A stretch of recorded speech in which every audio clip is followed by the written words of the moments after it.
ಮತ್ತು ಸಂಸ್ಕೃತಿ ಇಲಾಖೆ ಹಾಗೂ ಶಿವಾನಂದ ಕಲಾ ಸಾಹಿತ್ಯ ಮತ್ತು ಸಂಸ್ಕೃತಿ ಸಂಘಗಳು ಸಂಯುಕ್ತವಾಗಿ ಸಂಘಟಿಸಿದ ಹಿರಣ್ಯಕೇಶಿ ಸಾಂಸ್ಕೃತಿಕ ಸಂಭ್ರಮ ಕಾರ್ಯಕ್ರಮ ಜರುಗಿತು.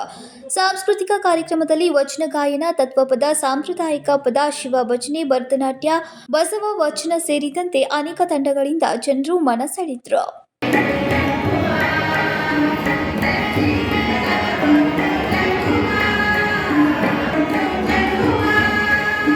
ಜನಪದ ಕಲಾವಿದ ಶಬೀರ್ ಡಾಂಗೆ ಜನಪದ ಹಾಡುಗಳನ್ನು ಸುಶ್ರಾವ್ಯವಾಗಿ ಹಾಡಿ ಜನರ ಮನ ಸೆಳೆದರು.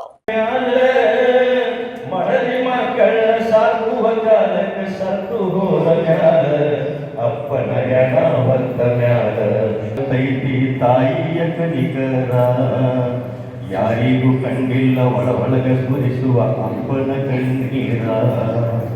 ಗಡಿಂಗ್ಲಾಸ್ದ ಜಡೆಸಿದ್ದೇಶ್ವರ ಮಠದ ಮಹಾಂತ ಸಿದ್ದೇಶ್ವರ ಶ್ರೀಗಳು ಕಾರ್ಯಕ್ರಮವನ್ನು ಉದ್ಘಾಟಿಸಿ ಮಾತನಾಡಿದ ಅವರು, ಕಲೆ ಸಾಹಿತ್ಯ ಸಂಸ್ಕೃತಿಗಳು ಭಾರತೀಯ ಬದುಕಿನ ಜೀವಾಳವಾಗಿದೆ ಎಂದರು. ಇಡೀ ಜಗತ್ತಿಗೆ ಒಂದು ಅಭಿಷೇಕಸ್ಥ ಕೀರ್ತಿ ಯಾಕೆ ಸಿಗಬೇಕು ಅಂದ್ರೆ ಭಾರತೀಯ ಸಂಸ್ಕೃತಿ ಕಲೆ ಮತ್ತು ಸಾಂಸ್ಕೃತಿಕ ಅನ್ನುವಂಥದ್ದು ಭಾರತದ ರೂಢಿಗಳು ಅನ್ನುವಂಥದ್ದು. ಜಗನ್ನಾಥರ್ ಅನ್ನುವಂಥ ಒಬ್ಬ ಮಹಾನ್ ಶಿಲ್ಪಿ ಒಂದು ಕಾಡುಗಳಲ್ಲಿ ಏನ್ ಮಾಡ್ತಾನಪ್ಪ ಅಂದ್ರೆ ಎಷ್ಟು ಸುಂದರವಾದ ಭಾರತೀಯ ನಾವು ಕಾಡ್ತಿರುವಂಥದ್ದು.